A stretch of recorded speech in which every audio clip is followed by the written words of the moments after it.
खबर बदायूं से है, जहां रविवार को उत्तराखंड के मुख्यमंत्री पुष्कर सिंह धामी पहुंचे बदायूं। उन्होंने बदायूं पहुंचने के बाद बदायूं से भाजपा प्रत्याशी दुर्वेद्र सिंह साख के रोड शो में किया जन समर्थन।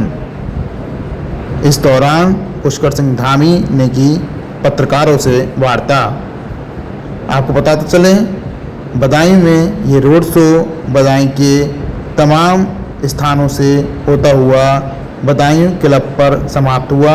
इस दौरान पुष्कर सिंह धामी, भाजपा के प्रत्याशी बदायूं दुर्वेद्र सिंह साख, महेश चंद्र गुप्ता समेत अन्य जनप्रतिनिधि एवं नेता मौजूद रहे।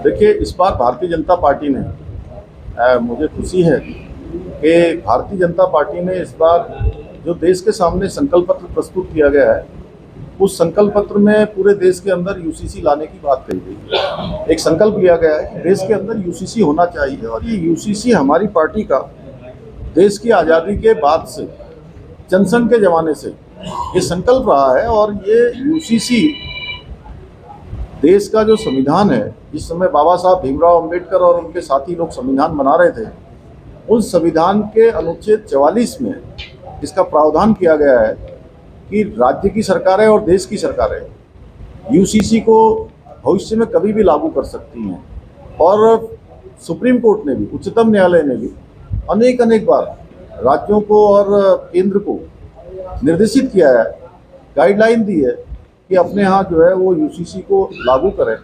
और ऐसे बहुत सारे केस हैं, सायरा बानू केस है, केशव भारती के केस हैं, अनेक केसों में सुप्रीम कोर्ट की भी इसमें डायरेक्शन आई है। और हमने उत्तराखंड के चुनाव में, जो विधानसभा का आम चुनाव हुआ था, उस चुनाव में ये संकल्प लिया था कि नई सरकार गठन होते ही हम उत्तराखंड के अंदर कोई किसी जाति का होगा, किसी धर्म का होगा, किसी वर्ग का होगा, किसी संप्रदाय का होगा, उत्तराखंड में रहने वाले हर एक व्यक्ति के लिए एक समान कानून बनाएंगे।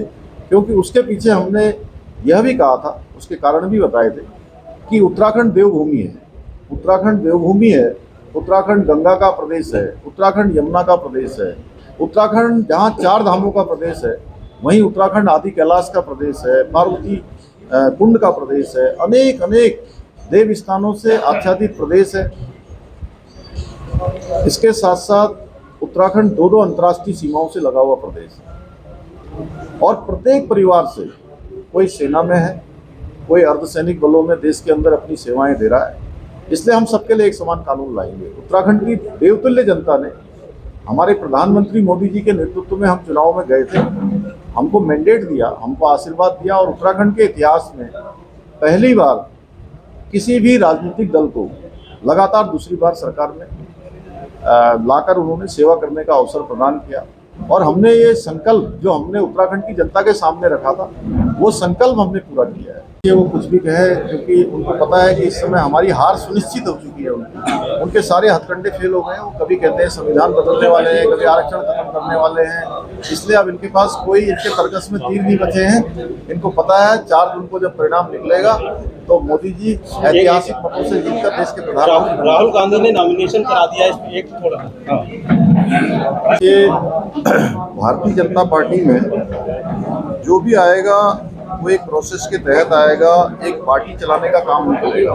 यहाँ पर अंतर यह है कि अगर हम समाजवादी पार्टी की बात करें तो समाजवादी पार्टी में एक परिवार ही पार्टी को चलाने का काम करता है।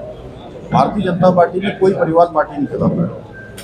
समाजवादी पार्टी ज़्यादा ऐसे मामलों में अभी मुकदमे दर्ज किए गए हैं और इसमें हम कड़ी कार्रवाई कर रहे हैं।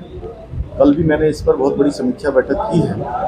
पूरे प्रदेश के सभी जिलाधिकारी थे, शासन के अधिकारी थे, सब विभागों के लोग थे और सबकी जिम्मेदारी हमने तय की है कि एक सप्ताह के अंदर, ये हमारे लिए चुनौती भी है क्योंकि 4 धाम यात्रा भी हमारी शुरू हो रही है और पूरे देश दुनिया के लोग इस समय उत्तराखंड आते हैं। पर्यटकों का भी आना जाना बढ़ जाता है, ये पर्यटकों का भी सीजन है, इसलिए हम उसको प्राथमिकता से ले रहे हैं।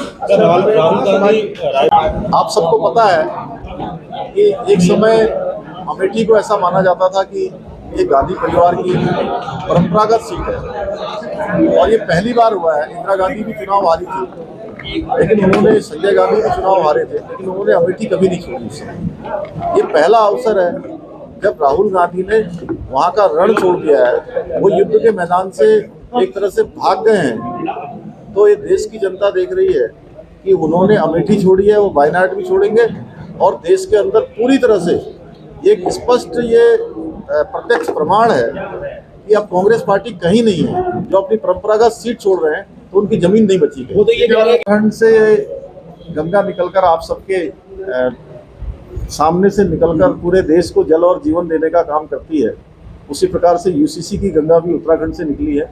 ये पूरे देश को लाभान्वित करेगी। अच्छा, ये नैनीताल में